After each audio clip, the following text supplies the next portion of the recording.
गिनाया बयनाबो एखे नाथाय बयनिबो थुलुंगाया आलादा आलादा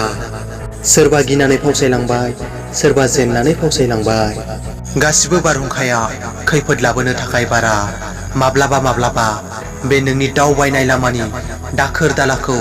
बुस्रांना होनो थाखायबो बारो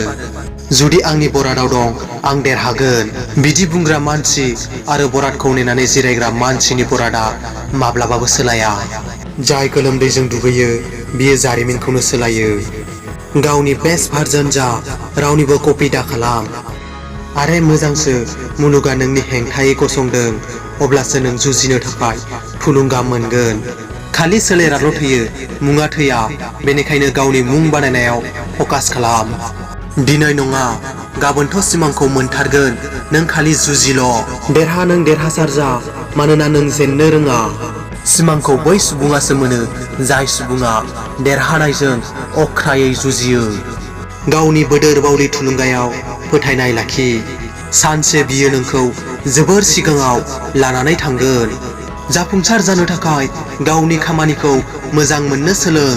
सोरनिबा आथिङाव हमनानै जाफुंसार जानायनि सोलाय गावनि आथिङाव थाबायनानै माबा मोनसे मोजां मावनो सोलों गोब्राब समाव गोरोन्थिया नोंनि बरादनि नङा गोरोन्थिया नोंनि साननायनिसो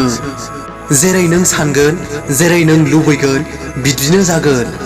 जुदि नों जोबोर गिदिर खैफोदाव गोग्लैनानै दं आंनि फंसे बाथ्राखौ गोसोआव लाखि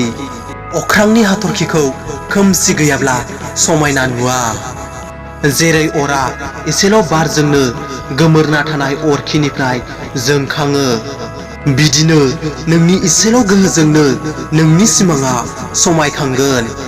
रावबो सुबुङा जोनोमनिफ्राय मुंदांखा जानानै जोनोम जाबोआ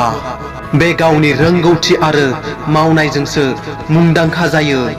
फेलारा उइनारनि अपोजिट नङा बे उइनारनि मोनसे पार्टसो बिनिखायनो फेल जागोन होननानै गिनो नाङा जुदि नों गले गले फेल जागासिनो दं साननानै ला दि लोरबांथिया नों नङा लोरबांथिया समासो होननानै जुदि नोंनि मावनाया मोजांब्ला नोंनि बरादा माब्लाबाबो गाज्रि जानो हाया जोंनि सोलेरा मेङा जोंनि साननायासो मेङो बेनिखायनो नों अराय नोंनि साननायखौ स्ट्रङै लाखि भिडिअखौ नायनानै मोजां मोनदोंब्ला अन्नानै चेनेलखौ साबस्क्राइब खालामनानै हो आंनि फैनो गोनां भिडिअ आरो नोंथांखौ फिन खेबसेबाव लोगो मोनबावगोन गोजोन्थों खुलुमबाय।